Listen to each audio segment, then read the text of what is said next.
Molweni, before siqale sifuna ukuwonisha okanye ukuxwayisa ababukeli ubana lena video ayimasikizi kuba ithetha ngomntana omncinci and izinto ezenzeka apha zizinto abantu abacekeceke abangenokwazi uzimamela okanye uzibukela.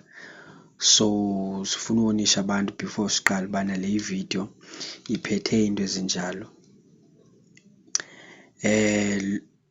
Ezingenayo ke, sekufumaneke umntana omncinci lo lapha epikitsheni oyintombazana edlwenguliwe waba namanxeba okugwazwa, emveni koko waphoswa endaweni kadoti. Lona ke usepikitsheni nguThandolwethu Mahlangu, umntana oyintombazana oqikelelwa kwiminyaka eyi-6 years. Kubikwa ke ukuthi ebelahlekile Monday, ulahleka ke esiya esikolweni. So uvukile waya esikolweni njengesiqhelo njengabanye abantwana, akabuya. Oko ke ngoku emane ekhangelwa njengoba ngoku sezofunyanwa sekwindawo kadoti ekulahlwa kuyo ke ngoku. So into eyenzekileyo is abantu xa ebhaqiwe lo mntana ubhaqwe kubonakala ubana lo mntana unamanxeba okugwazwa, and enamanxeba nje okugwazwa nje kuyabonakala apha ngezantsi ubana ureyitshiwe kuba kukhona negazi ke ngoku, uyabona. Kuyabonakala uba lo mntana ureyitshiwe and ke ngoku ereyitshiwe nje walahlelwa ke ngoku kule ndawo kadoti. Okubi kakhulu kukubana ke le ndawo kadoti ikufutshane nekhaya lakhe lo mntana. Njenganje egwaziwe nje wareyitshwa wenza zonke izinto wadlwengulwa, baye ke ngoku abenzi bobubi bathini bayomphosela kufutshane nakokwabo kwindawo ekulahlwa kuyo khona udoti. So kuye kwathi umntu eyolahla nje udoti nje wabona hayi man ingathi sisandla somntana esi.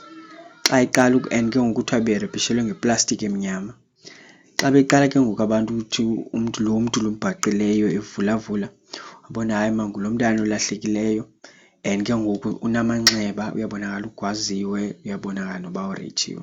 Kwabe ke ngoku kwabizwa abantu naba nefemeli yakhe yabe seyifika ke ngokukhawuleza xa besithi hayi nyani nguye nyani. Kwabizwa ke ngoku namapolisa. Ekubizweni khona ke ngamapolisa, afika ngamapolisa kwa ke ngoku njengoba amapolisa ngoku sevule uphando ayaphanda. Esi siganeko ke senzeke eMpumalanga kwindawo ekuthiwa kuseDalmas eMpumalanga. So ungalibali ke usubscriber, ukhomente, ushere le video ukuze nabanye bakwazi ubana bawonisheke because into ezikanje zenzeka yonke indawo. And ngoku kuba zileqa kuDisemba imikhuba eminintsi izawukwenzeka. So umntu abe safe, enze sure uba uyayishera enzele nabanye bakwazi uyibukela, enzele abantwana bakwazi uba safe. Ungalibali usubscribe futhi ulike, ucomment uba wena ucinga ntoni ngale nto yenzekileyo okanye ingaphela njani.